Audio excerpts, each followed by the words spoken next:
Bonjour à toutes et à tous et bienvenue pour cette huitième partie de la série des vidéos Introduction aux services de cloud de Microsoft Azure. Et dans cette huitième partie, je vais traiter de surveillance, d'alerte et de gestion des journaux. Nous sommes sur l'édition automnale de cette série de vidéos, donc édition datant du 23 octobre 2019. Et donc pour commencer, on va parler déjà de la surveillance de l'état des services d'Azure. Donc vous avez déployé des services d'Azure et vous voulez pouvoir surveiller que la plateforme, elle, fonctionne bien et qu'il n'y a pas des services qui ont des problèmes pouvant impacter vos propres services à vous. Le premier lien à connaître, c'est https status.azure.com, qui est une page web en fait qui reprend l'ensemble des régions Azure classées par plaque continentale et qui pour chacune des régions au sein d'une plaque continentale donne l'état de santé des services Azure dans leurs détails, de l'AVM jusqu'au compte de stockage en passant par tous les différents services qu'on peut avoir. Donc en gros, si vous avez un problème à un instant T sur votre application, le premier réflexe souvent c'est d'aller voir est-ce qu'il n'y a pas un problème du côté du fournisseur, c'est-à-dire ici en l'occurrence Azure. Cette page web est publique, elle est rafraîchissable à des cadences différentes. Donc là ici je l'avais paramétré sur 2 minutes, mais on peut choisir le taux de rafraîchissement qu'on a envie. Et donc si vous détectez un problème, il va pouvoir être possible d'aller voir le détail du problème, voire de remonter dans l'historique. Si par exemple vous arrivez un matin et qu'il y a eu des soucis dans la nuit, vous pouvez vérifier est-ce qu'il y a eu des problèmes sur la plateforme Azure. Et dans ce cas-là, vous revenez sur l'historique du statut Azure. Et donc vous avez le détail. Donc là on a un exemple ici, par exemple sur la région West Europe où il y a un problème de stockage le 21-10 dans la nuit. Donc, au-delà de ce site web, de cette page publique, il y a au sein du portail Azure un service qui s'appelle Azure Service Health, qui du coup va vous donner des informations sur l'état de santé des services Azure pour un abonnement et pour les ressources que vous avez à l'intérieur de cet abonnement. Donc on peut accéder à ces informations-là directement dans une partie du portail Azure qui s'appelle Service Health. Et on va le retrouver également dans une autre partie du portail Azure qui s'appelle Azure Monitor, mais factuellement, les informations seront les mêmes. Donc dans cette partie Service Health, eh bien, on va retrouver effectivement la liste des problèmes qui peuvent être en cours ou qui ont eu lieu récemment, avec le début du problème et quels services sont impactés sur quelle région et potentiellement quel abonnement derrière peut être impacté chez vous. Et donc, vous avez également des détails derrière sur les root cause analysis, si le problème a déjà été résolu et que du coup on donne plus d'informations. Ça, c'est le premier élément. Au passage, on peut tout à fait faire épingler sur le dashboard d'Azure, du portail Azure, une carte avec les différents services et leur état de santé. Là encore, lié par rapport à vos abonnements, vos régions et les services qui vous intéressent. Si on descend également dans le Service Health, on a une notion importante qui s'appelle le plan de maintenance. Vous savez qu'avec les services de cloud, on a des niveaux de service attendus, des SLA, Service Level Agreement, et que globalement, ces Service Level Agreement sont en gros le taux de disponibilité généralement qu'on annonce sur un service donné. Ce taux ne tient pas compte de la partie maintenance planifiée. Donc si vous avez par exemple une maintenance planifiée sur des hyperviseurs qui vont nécessiter un redémarrage des hyperviseurs et potentiellement une légère indisponibilité des machines virtuelles tournant sur l'hyperviseur, on prévient à l'avance effectivement nos clients et donc le détail est placé ici. C'est assez rarement utilisé entre guillemets, c'est vraiment fait pour des événements de maintenance assez exceptionnels, comme des grosses montées, des gros changements de mise à jour, liés typiquement à des failles sur les processeurs comme on a pu le voir il y a quelques mois, avec les découvertes de failles sur les processeurs Intel et AMD. Sur la partie historique qu'on a vu on a vu tout à l'heure l'interface sur le portail public. Sur l'interface dans le portail Azure, on a beaucoup plus d'informations sur un problème qui a pu impacter des services que vous avez dans votre abonnement Azure. Et là, vous avez un détail complet du problème avec les régions impactées, les abonnements qui ont pu être impactés, les dernières mises à jour et quel service a été impacté. Vous pouvez également, pour une raison de traçabilité, télécharger l'ensemble de ces informations-là et du résumé sous la forme d'un PDF. Et puis, si le problème est en cours de résolution, vous avez également la route cause qui est prévue pour être donnée à telle date. Donc là, typiquement, sur ce problème ici, on dit que la route cause sera disponible d'ici 3 jours à peu près, pour avoir plus de détails derrière.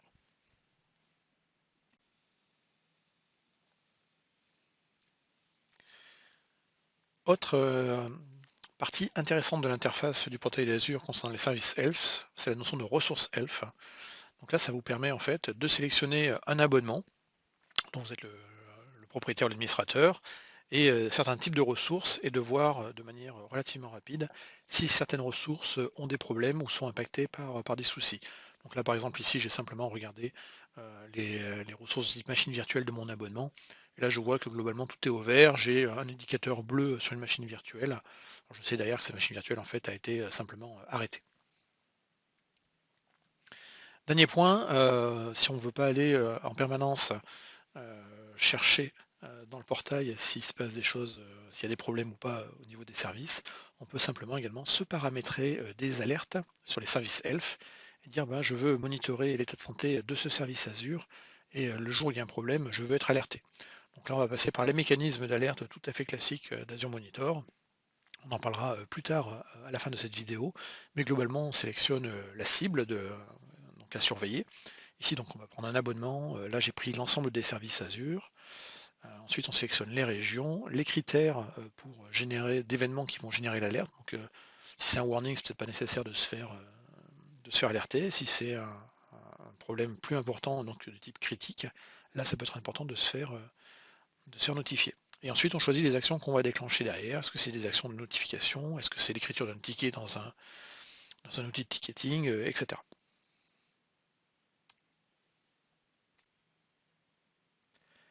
Donc, si vous avez détecté des problèmes au niveau des services Azure qui ont pu impacter vos ressources et applications qui sont hébergées dans Azure, je vous encourage fortement à ouvrir un ticket auprès du support, ne serait-ce que pour récupérer les indemnisations liées en fait au non-respect des niveaux de service attendus, des SLA. Donc, pour gérer tout ce qui est ticket au support, le plus simple est de passer par le portail Azure, d'aller dans la zone Help plus support. Et puis ici, vous pouvez directement en ligne, depuis le portail, ouvrir un nouveau ticket auprès du support.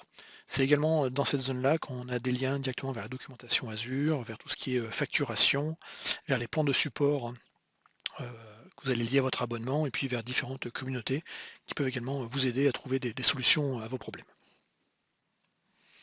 Donc, on va en venir au cœur du sujet qui est Azure Monitor. C'est vraiment le centre de contrôle pour tout ce qui est surveillance des environnements qui vont tourner dans Azure.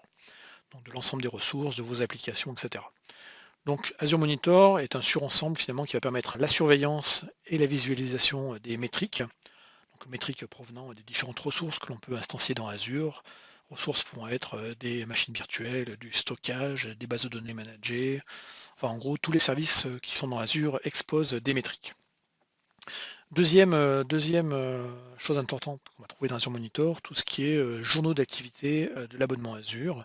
En gros, la traçabilité de toutes les opérations qui ont été faites et par qui au sein de l'abonnement Azure. Ensuite, pour être plus générique, Azure Monitor va être un endroit où seront collectés les journaux, les logs, avec différents types de logs qui peuvent être collectés. Et donc ces logs, il va falloir pouvoir faire de l'analyse dessus ou faire du requêtage. Et c'est également depuis Azure Monitor que vous allez faire ces opérations-là. Et pour terminer, quand on va parler de surveillance, on doit parler également, et de métriques, on doit parler également de définition d'alerte et les actions associées suite au déclenchement d'une alerte. Donc tout ça, en fait, on va le retrouver dans un surensemble qui est Azure Monitor.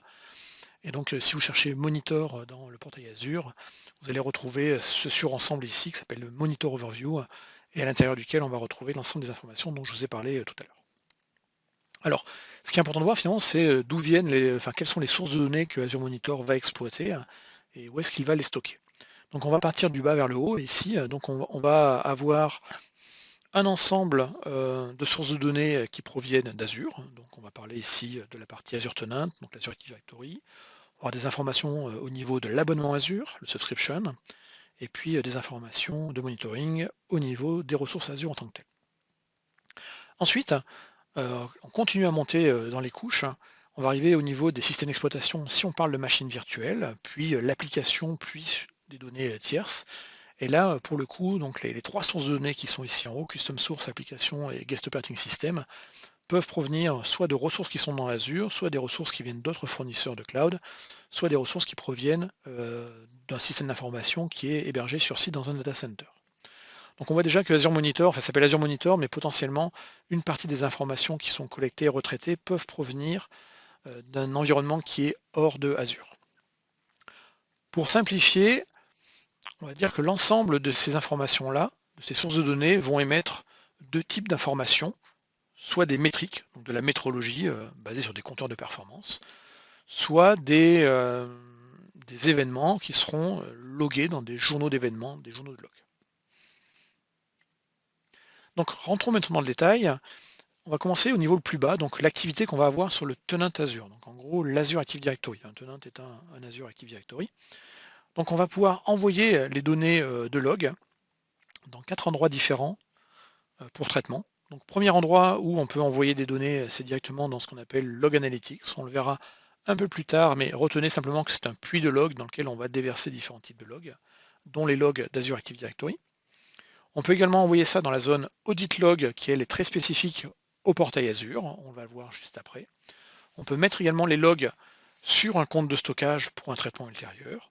Ou on peut également rediriger les logs dans un service qui s'appelle Event Hub, qui est un point de concentration sur les événements, et ensuite de faire un traitement de ces logs, soit dans Azure, soit à destination d'autre chose que Azure, Event Log étant juste un absorbeur d'événements.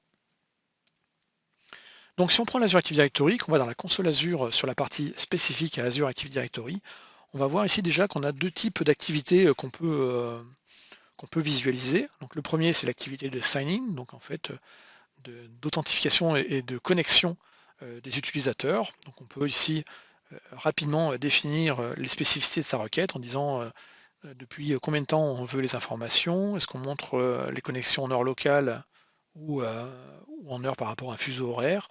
On peut rajouter des filtres pour avoir moins d'informations.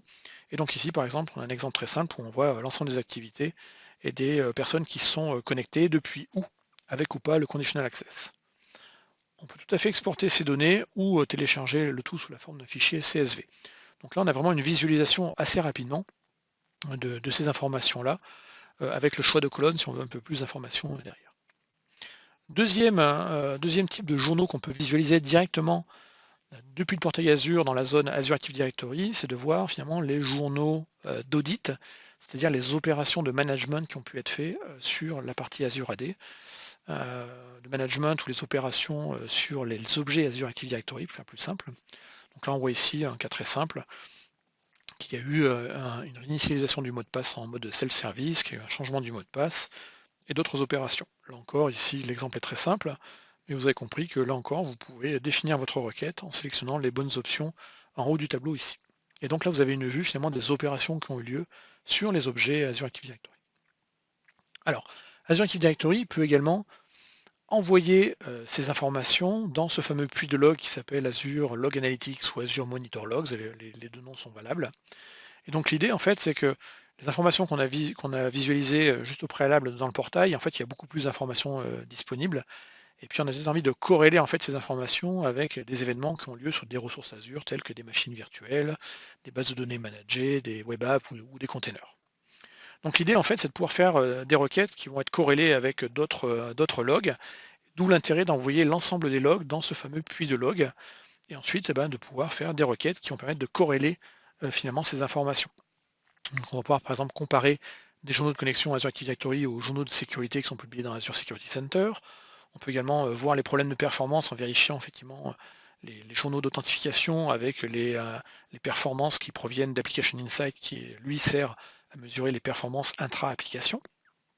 Donc du coup, en corrélant le tout dans un même espace de stockage et avec un langage de requêtage unique, eh bien on va pouvoir du coup déterminer un petit peu qui est responsable de quoi.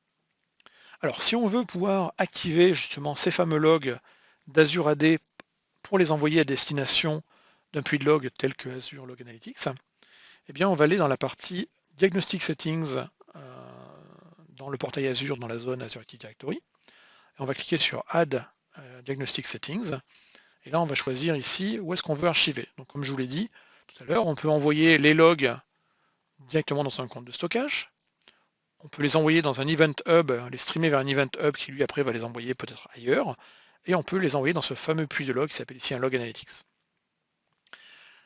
Les logs, donc on aura deux types de logs qui vont être envoyés dans ces différents endroits, soit les logs d'audit, on vient d'en parler, donc c'est toutes les opérations qui sont faites sur les objets dans l'Azure Active Directory, soit les logs d'authentification, de connexion, les signing logs.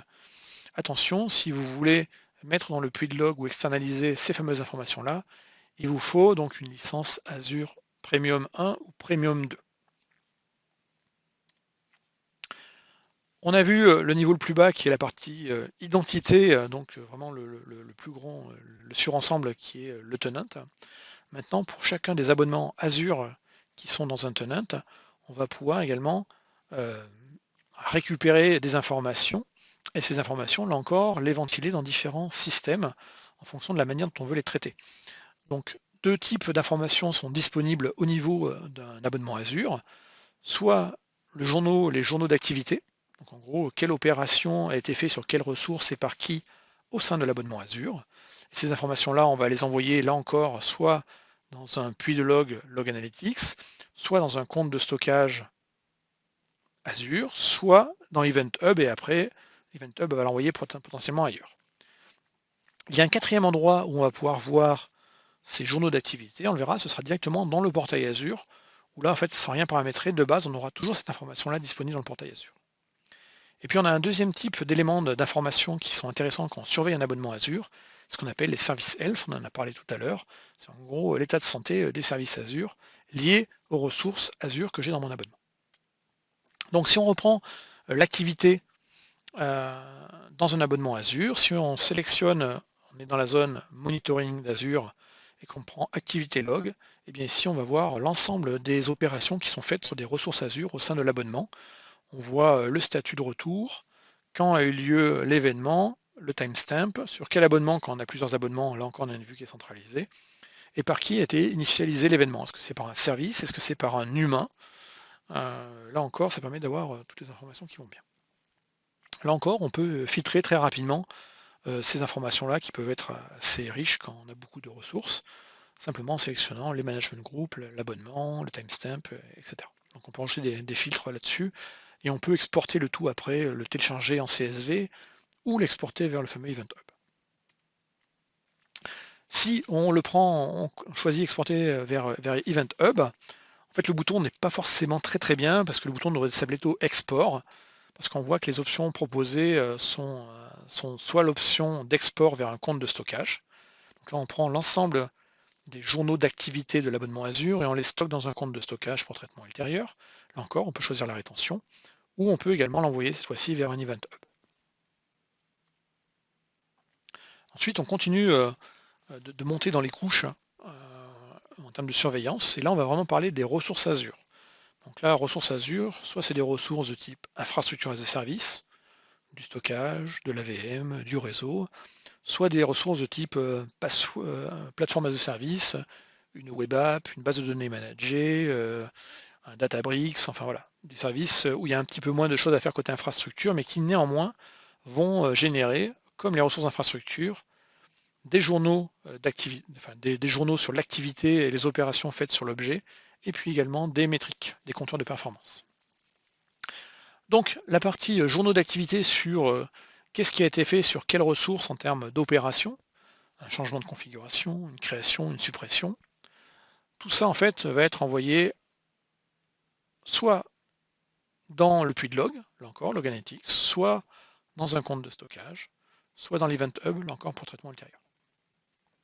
Quant aux métriques, les métriques peuvent être envoyées soit à l'Event Hub, soit dans le puits de log, soit envoyées dans un composant qui s'appelle Metrics, qui va permettre de visualiser ces métriques directement dans l'interface du portail Azure ou dans un autre portail de visualisation au travers de ce qu'on appelle le Metric Explorer.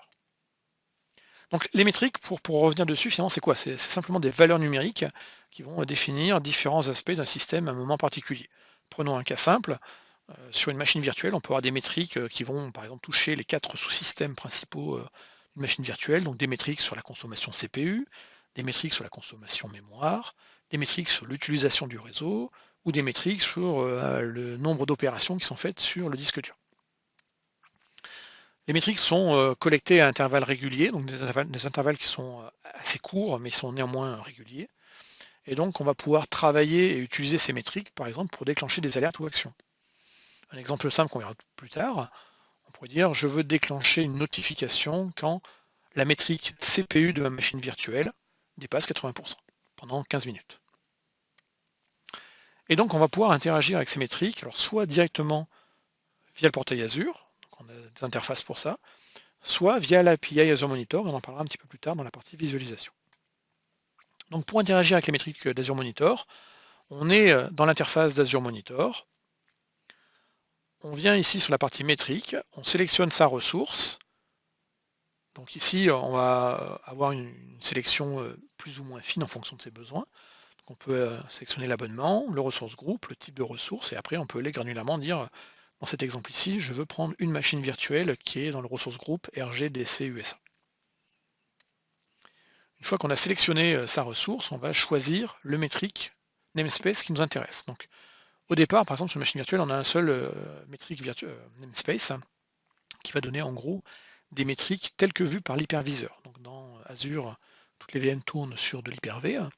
Donc l'hyper-V a une information en termes de métriques sur combien la machine virtuelle prend de CPU, combien elle fait d'opérations par seconde sur les disques, etc. Donc là, en fait, typiquement, c'est les informations qui vont apparaître dans la partie métrique. Et là, on voit l'ensemble des métriques telles que le connaît l'hyperviseur. Ensuite, on va choisir le type d'agrégation, minimum, maximum, moyenne. On peut changer également la forme des graphiques et on peut, on verra après, l'épingler sur le dashboard. Donc là, c'est vraiment un premier niveau qu'on peut avoir en termes de visualisation. On peut donc, comme je l'ai dit ici, en cliquant sur le petit bouton Pin to Dashboard, épingler en fait le graphique obtenu directement sur le tableau de bord Azure. Donc ici, j'ai mis moi les pourcentages de CPU de plusieurs de mes machines, donc on peut cumuler plusieurs métriques sur un même graphique. Et puis si on va simplement dans la partie gestion des machines virtuelles dans le portail Azure, on va retrouver dans la zone Overview également un résumé de ces métriques. Et là donc on a ici 4 graphiques correspondant aux 4 sous-systèmes d'une machine virtuelle. Là encore, si ce sous-système de cette machine-là m'intéresse particulièrement, je peux tout à fait cliquer sur la petite punaise pour venir l'épingler sur le dashboard d'Azure. Donc là, on a vu finalement les métriques dans le cas d'une machine virtuelle qui sont vraiment ciblées et c'est des métriques vues de l'hyperviseur. Ce ne sont pas les métriques qu'on pourrait voir dans le système d'exploitation. En fait, le système d'exploitation a des métriques beaucoup plus fines et contient également beaucoup d'informations. Donc un hyperviseur, finalement, a une vue assez grossière de ce qui se passe dans une machine virtuelle. Il a la vue de la coque à l'extérieur, mais il n'a pas vraiment la vue de ce qui se passe à l'intérieur. Pour avoir du coup la gestion de métriques et la gestion de logs intra-VM, donc correspondant directement au système d'exploitation, Windows ou Linux, il va falloir du coup travailler au niveau du guest, c'est-à-dire vraiment du système d'exploitation exécuté sur la machine virtuelle. Et pour cela, en fait, il va y avoir 3 composantes qui vont permettre de remonter des informations. Donc, première composante, ce qu'on appelle le diagnostic, la diagnostic extension, qui elle va remonter la partie métrique, soit dans le fameux Metric Explorer qu'on vient de voir, soit dans un compte de stockage, soit là encore, on peut l'envoyer sur l'Event Hub. On a un deuxième métrique qui s'appelle Log Analytics Agent, qui porte bien son nom, qui va être fait vraiment pour collecter du log en fait. Collecter du log basé sur les journaux internes au système d'exploitation, journaux qui sont différents si on est sur une machine Windows versus une machine Linux. Donc ces logs pourront être envoyés là encore sur ce fameux puits de log, ou pourront être envoyés dans ce qu'on appelle l'état du système, dans l'interface d'Azure Monitor. Dernier point, on a un troisième agent qui s'appelle l'agent Dependency Agent, qui lui va remonter des informations, là encore, directement dans Azure Log Analytics. Donc, ce fameux Diagnostic Agent, il va être nécessaire pour récupérer les métriques et les journaux d'un système d'exploitation qui est exécuté dans Azure. On peut également installer cet agent sur une autre machine qui est dans un cloud privé ou dans un autre cloud public. Mais à la fin, les informations vont remonter dans Azure Monitor. Donc, pour installer l'agent sur une VM Azure, on va simplement activer l'extension qui s'appelle Diagnostic Agent. Et pour cela, en fait, il suffit de prendre la machine virtuelle, d'aller dans son sous-menu et d'aller dans la partie diagnostic, là d'activer ce qu'on appelle le Guest Level Monitoring. Donc, je le rappelle, on va vraiment opposer la vue du host, la vue de l'hyper-V, A, donc qui est une vue très finalement très simplifiée en termes de métriques et d'informations, et la vue interne au système d'exploitation, donc la vue qui nécessitera donc du coup d'avoir le guest level monitoring, donc en gros le monitoring et les informations qui sont vraiment au niveau de l'OS. Donc on va activer le guest level, et une fois qu'on aura fait ça, dans la partie diagnostic settings, et bien sur la partie agent, on va pouvoir configurer, est-ce qu'on veut envoyer les informations sur un compte de stockage ou est-ce qu'on va les envoyer sur un log analytics. Du coup, une fois qu'on aura fait activer ce guest monitoring, donc on aura une vue du coup des métriques, une vue des journaux qui sera intra-OS, dans l'OS. Si on on retourne dans la partie métrique qu'on a vue tout à l'heure, le Metrics Explorer, si on prend la même ressource, désormais dans les Metrics Namespace, on a deux options qui apparaissent, soit le Virtual Machine Host, donc ça c'est les métriques vues côté hyperviseur, soit le Guest, qui sont les métriques vues OS, c'est-à-dire ce qui tourne dans la machine. Et là, du coup, quand on a sélectionné le Guest, on voit que la liste des métriques n'a plus rien à voir avec ce qu'on avait pu voir tout à l'heure. Là, on retrouve ici des métriques qu'on connaît. Alors là, ici, pour le coup, c'est une machine Windows, donc on retrouve ici des compteurs de performance Windows. Si on était dans le cadre d'une machine Linux, on aurait l'équivalent dans le monde Linux.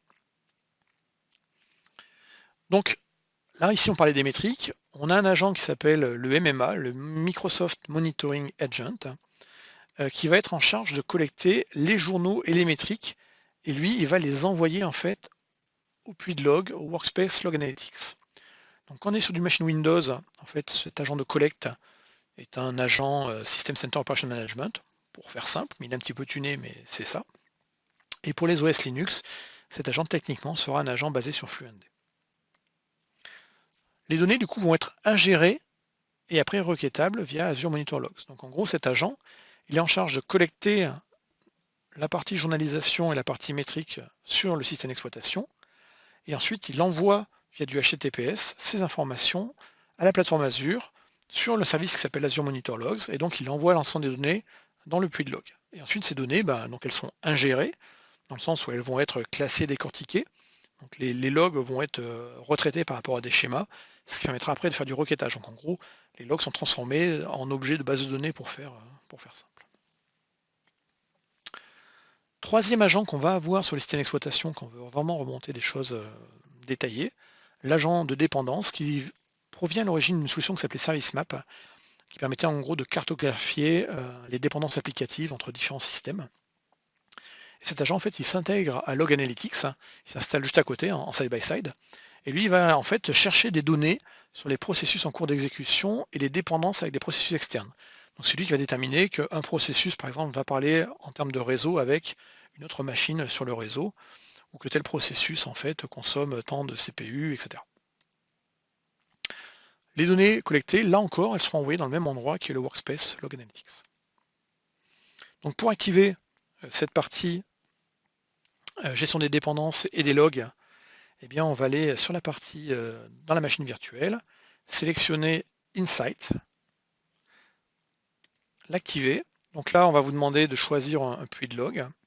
Une fois que vous allez l'activer, ça va prendre un petit peu de temps. Donc le Insight Deployment in Progress veut dire simplement qu'il est en train d'installer les trois agents, les deux agents supplémentaires sur la machine. Le premier agent étant le Diagnostic Agent, c'est l'agent de dépendance et l'agent de monitoring qui va envoyer vers Log Analytics.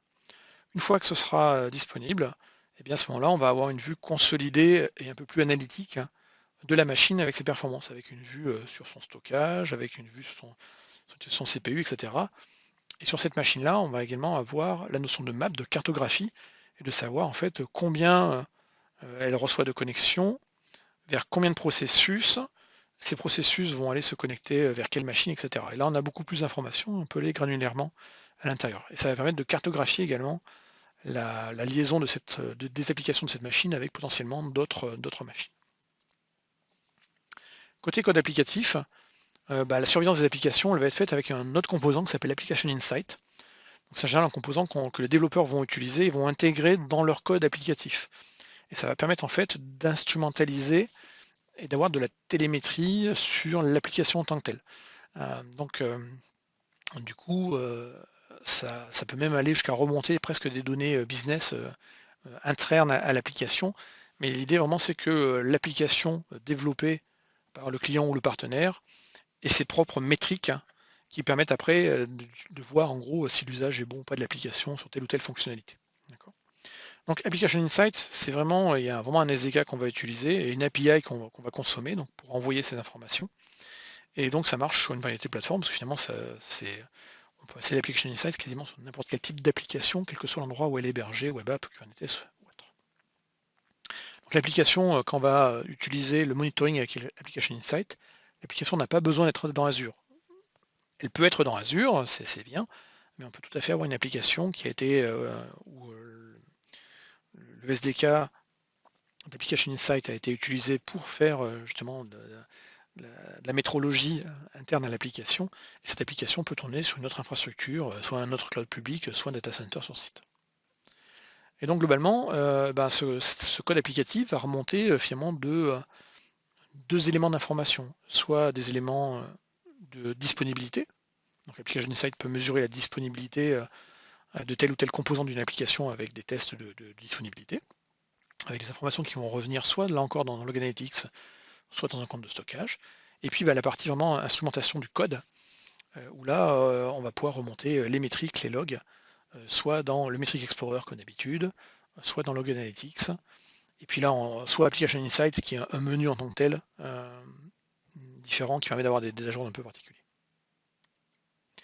Dernière chose, sur la partie logs, on peut prendre n'importe quelle source externe de log et l'envoyer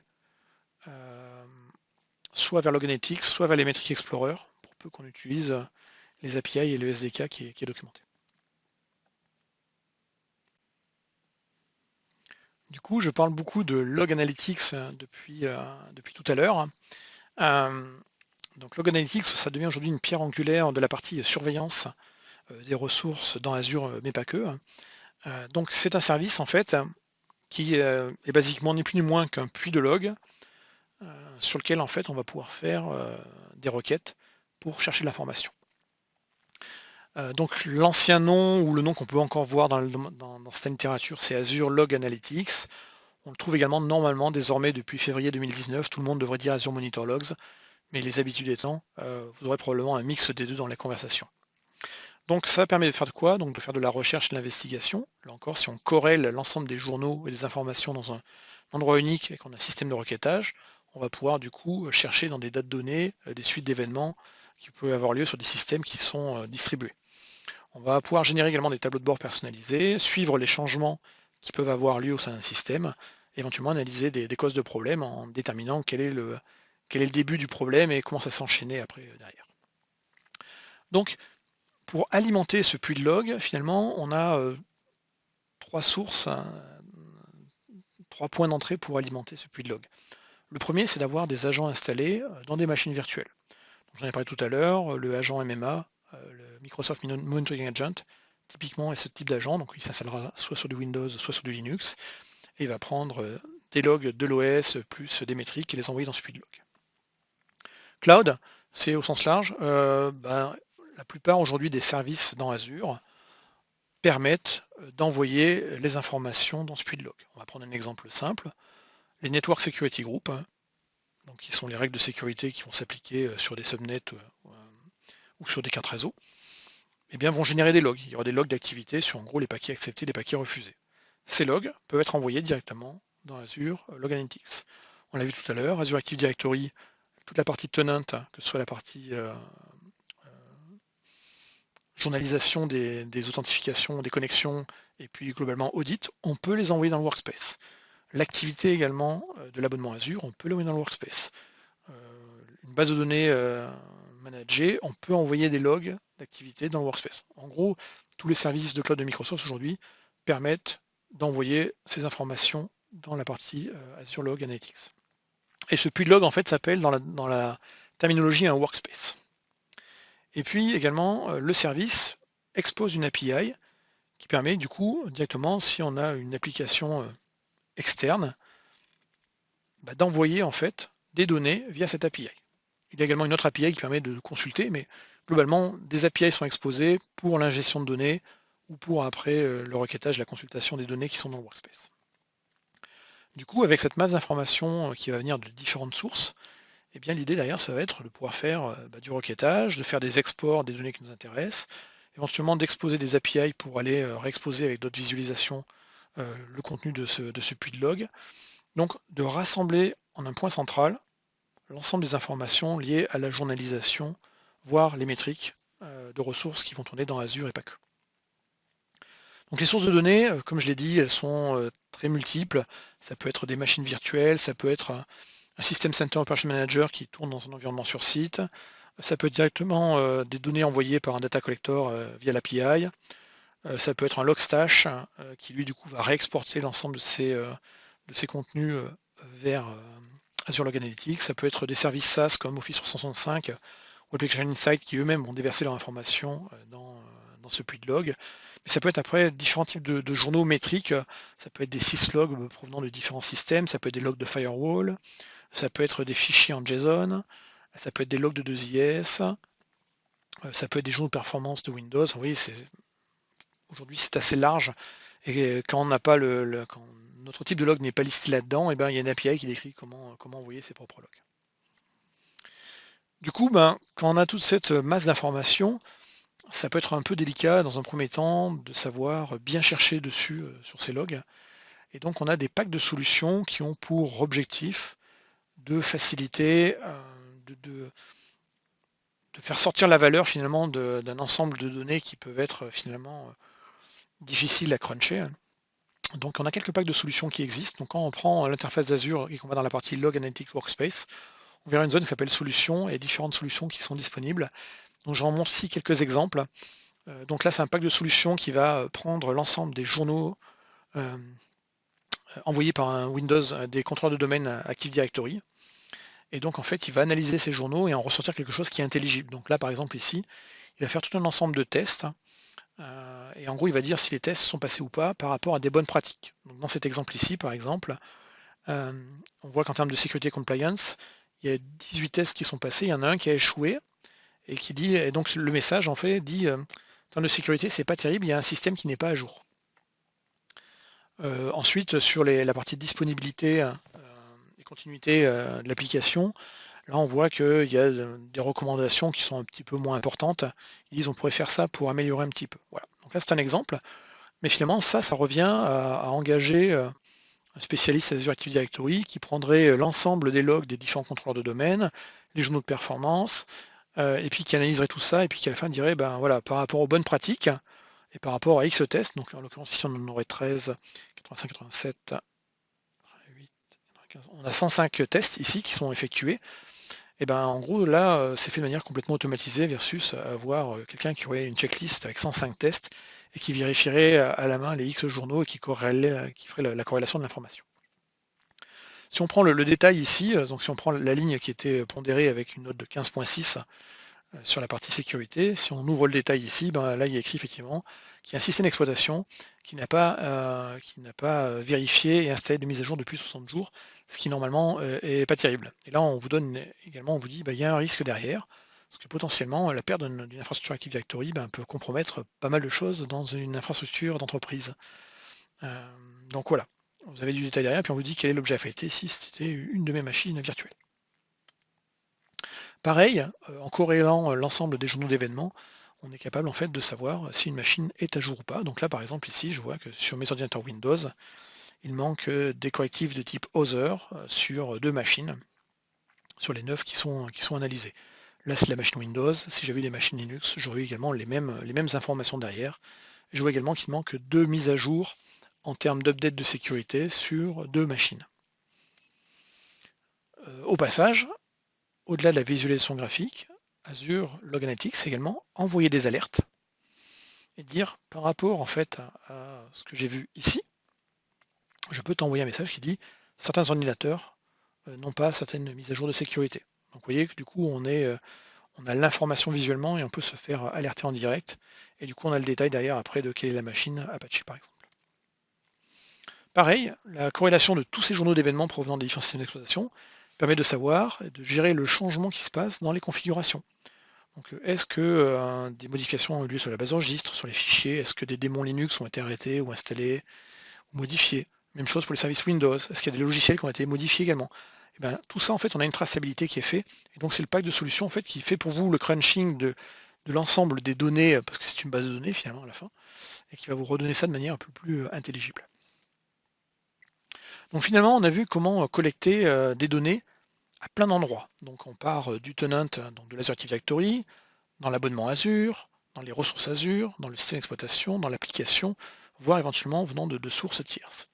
Donc, pour faire simple, les données vont aller dans deux silos, soit dans un silo qui est les logs, soit dans un autre silo qui est les métriques. Et bien du coup, après, qu'est-ce qu'on va faire avec tout ça? Soit on va faire de l'insight, on a vu des exemples tout à l'heure avec les machines virtuelles, on avait du détail dessus. On vient d'en voir un exemple avec les monitoring solutions que je viens de vous présenter. On peut également visualiser ces données, donc il y a différents moyens de visualiser ces données, on va le voir après, soit dans le portail, soit avec des solutions tierces. L'analyse des données, donc là on a vu la partie métrique analytique tout à l'heure, on va voir juste après la partie log analytics, en termes de requêtage. Et puis derrière tout ça, on va pouvoir déclencher des alertes ou des actions. L'autoscale est une action, par exemple, si on a une ferme de serveurs, on peut dire quand la ferme de serveurs atteint dans sa globalité 80% de CPU pendant plus de 15 minutes, on va déclencher l'autoscale, donc une action d'automatisation qui va rajouter des instances à la ferme. L'intégration est une autre façon de déclencher des opérations suite à un événement ou à une métrique. Là, on va clairement déclencher un workflow ou appeler un système tiers en passant par des API. Donc, je l'ai dit, on va mettre le maximum de choses dans Azure Monitor Logs, donc dans ce fameux puits de log. Et l'idée derrière, en fait, c'est d'arriver à corréler les informations en faisant du requêtage sur finalement, cette base de données. Donc pour cela, on a un langage qui s'appelle Kusto, ou Kusto Query Language, QDL, qui ressemble un peu à du SQL Server. Et l'idée, réellement, c'est de faire du deep dive, donc d'où le nom Kusto, dans les données. Donc visuellement, dans la partie Azure Monitor, on va aller dans la partie log, et ici, on va retrouver en fait une interface avec, dans cette zone-là, finalement, le schéma des tables et des informations qui ont été collectées. Et dans la partie de droite, ici, la zone dans laquelle on va pouvoir taper sa requête. Alors, on a quelques exemples de requêtes qui sont disponibles. Si on écrit une requête très personnalisée, on peut également la sauvegarder ou l'exporter. Et là encore, on va définir le time range sur lequel on veut exécuter cette requête. Donc, on va prendre un exemple très simple ici. Là, c'est de voir l'usage CPU sur la dernière journée, donc les dernières 24 heures. Et donc là, on est sur un objet particulier ici qui était, j'avais sélectionné ma fameuse machine virtuelle à AD Connect 2019. Et dessus, en fait, je vais faire simplement une requête qui va aller chercher l'ensemble des informations, me faire un point toutes les 15 minutes et me faire une moyenne sur 15 minutes. Et le tout me permet de visualiser très rapidement, en fait, en gros, la consommation de ma machine. Donc là, ici, on est vraiment sur là, c'est un travail qui est sur les métriques qui ont été collectées par Azure Monitor Logs, parce que Azure Monitor Logs, c'est collecter les métriques. Mais si on était sur de l'événementiel, on pourrait dire ici, par exemple, ici, voir la disponibilité d'une machine virtuelle durant les derniers jours. Et là, en gros, quand le Heartbeat dit que c'est bon, voilà, j'ai le chiffre. Donc, le langage est très riche, on peut faire vraiment plein de choses après. Vous aurez dans les liens ci-dessous un lien sur un cours Pluralsight qui est gratuit à ma connaissance, parce qu'il est donné par Microsoft, qui est une introduction en fait au langage Cousteau et qui permet du coup d'apprendre à faire des requêtes derrière. Là encore, après, c'est un langage, donc on peut aller on peut faire des choses assez puissantes derrière et faire des requêtes assez compliquées. Du coup, comme je l'ai dit, Azure Monitor expose des API, et du coup, ces API vont pouvoir être consommés en fait par des outils de solutions partenaires. Donc là, c'est une liste absolument non exhaustive, mais je sais pas, on pourrait prendre par exemple un Turbonomic. Un Turbonomic, lui, il est capable en fait d'analyser en temps réel, de regarder en temps réel les environnements, les machines qui vont tourner dans Azure et de faire des propositions d'amélioration en termes de sizing pour faire du FinOps, en gros économiser de l'argent. Donc pour cela, il va se connecter sur Azure Monitor pour récupérer la partie métrologie. Ça va l'intéresser pour pouvoir voir si une machine est surutilisée ou sous-utilisée. Qu'est-ce qu'on a d'autre comme exemple? On pourrait avoir le pager d'outils qui pourrait être utilisé pour déclencher un message suite à une alerte qui arriverait dans Azure, par exemple. Grafana, c'est un exemple qu'on va voir après, va utiliser les API d'Azure Monitor pour pouvoir en gros récupérer l'information et du coup la visualiser au travers de dashboard Grafana, etc. Donc, venons-en sur Grafana. Donc Grafana, en fait, ils ont un plugin un data source, donc ça s'appelle data source dans le langage, dans le monde Grafana. Donc c'est un plugin en fait qui permet de connecter Grafana en fait aux API d'Azure Monitor. Et là on supporte en fait, le plugin supporte 3 API, l'API d'Azure Monitor, l'API d'Application Insight et l'API d'Azure Monitor Logs. Donc pour chacune des API, il va falloir donner l'équivalent d'un SPN, Service Principal Name, dont j'ai parlé dans la vidéo numéro 2, donc on fait un compte de service, et on va lui donner les droits comme ça de se connecter aux API d'Azure. Donc là, on a les 3 informations, Azure Monitor ici, Azure Log Analytics ou Azure Monitor Logs, et puis derrière, l'Application Insight qui là n'est pas un SPN, mais une clé d'API. Une fois qu'on a créé son data source, eh bien on va pouvoir créer en fait son dashboard dans Grafana, soit en faisant des requêtes de type Log Analytics, là on retrouve le langage Cousteau qu'on a vu tout à l'heure, soit en allant directement chercher les compteurs de performance tels qu'on l'a fait dans l'Azure Metric Explorer tout à l'heure. Et du coup, on peut avoir ce type de dashboard. Donc là, je suis allé simplement chercher les métriques de mes machines virtuelles et je les ai affichées tous ensemble. Donc on voit ici par exemple que j'ai une métrique qui dépasse un petit peu, elle est quasiment à 100%, donc il y a probablement un problème ici à voir. Qui dit surveillance dit également gestion des alertes. Donc, dans Azure Monitor, on va pouvoir créer des alertes sur des ressources données par rapport à des conditions. Donc première chose, c'est qu'on va gérer quelles ressources on veut surveiller. Donc on peut aller assez granulairement. Donc par exemple ici, je vais surveiller 2 machines virtuelles dans un groupe principal. Ensuite, on va choisir la logique du signal, c'est-à-dire qu'est-ce qu'on surveille comme élément. Donc là, on peut surveiller soit des métriques, soit des logs. Donc dans ma capture d'écran ici, il n'y a que des métriques, mais on peut avoir 2 types de signal, vraiment la partie événementielle ou la partie journaux ou la partie métrique. Donc là, on pourrait travailler sur le pourcentage CPU, par exemple, qui est un classique souvent.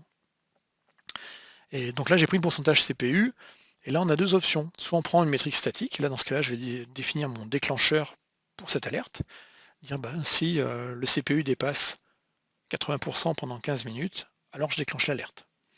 On a également un mode qui est plus intéressant, qui n'est plus en preview là, désormais, qui s'appelle le Dynamic Threshold, où là en fait on va travailler on a des algos de machine learning qui en gros travaillent sur l'histoire de la machine ou l'histoire des métriques de la machine, dans cet exemple ici, ou de la ressource pour faire simple, et par rapport à l'historique, on va être capable en fait de déterminer par un algorithme d'anomalie, de nous dire est-ce qu'on dépasse des seuils traditionnels ou pas.